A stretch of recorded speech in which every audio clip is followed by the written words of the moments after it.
ചന്ദ്രബോസ് വധക്കേസ് അട്ടിമറിക്കുന്നതുമായി ബന്ധപ്പെട്ട് ഡിജിപിക്കെതിരായ തെളിവുകൾ സർക്കാർ ചീഫ് PC ജോർജ് മുഖ്യമന്ത്രി ഉമ്മൻചാണ്ടിക്ക് കൈമാറി. താൻ പങ്കുവച്ച വിവരങ്ങൾ മുഖ്യമന്ത്രി വിശദമായി കേട്ടെന്നും നിസാമിനെ ശിക്ഷ വാങ്ങി നൽകുന്നതിനായി ഏതറ്റം വരെയും പോകുമെന്നും കൂടിക്കാഴ്ചയ്ക്ക് ശേഷം ജോർജ് പ്രതികരിച്ചു. മുഖ്യമന്ത്രിയുടെ ഔദ്യോഗിക വസതിയിലെത്തിയാണ് ഡിജിപിക്കെതിരായ തെളിവുകൾ PC ജോർജ് കൈമാറിയത്. 1 മണിക്കൂറോളം കൂടിക്കാഴ്ച നീണ്ടു. തന്റെ പരാതികൾ മുഖ്യമന്ത്രി വിശദമായി കേട്ടു. അട്ടിമറിയുമായി ബന്ധപ്പെട്ട തെളിവുകൾ മുഖ്യമന്ത്രിക്ക് കൈമാറിയതായും കൂടിക്കാഴ്ചയ്ക്ക് ശേഷം ജോർജ് പറഞ്ഞു. ബഹുമാനയുടെ മുഖ്യമന്ത്രിയെ കണ്ടു. അതായത് എൻ്റെ പരാതിയും അതുപോലുള്ള കാസറ്റ് ഞാൻ കൊടുത്തിട്ടുണ്ട്. വിശദമായി അദ്ദേഹത്തോട് സംസാരിച്ചു. നിഷ്ഠൂരനായ കൊലപാതകയ്ക്ക് പരമാവധി ശിക്ഷ ലഭിക്കുന്നതിനായി ഏതറ്റം വരെയും പോകും. നിസാമിന്റെ ഭാര്യയെ കൂടി കേസിൽ പ്രതി ചേർക്കണമെന്നും ജോർജ് ആവശ്യപ്പെട്ടു.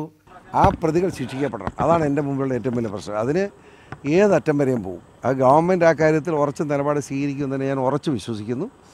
അതുപോലെ അവൻ്റെ ഭാര്യ ഒരു ഇൻ്റർനാഷണൽ മാസികയിൽ കൊടുത്ത് ഇൻ്റർവ്യൂ കണ്ടു ഞാൻ.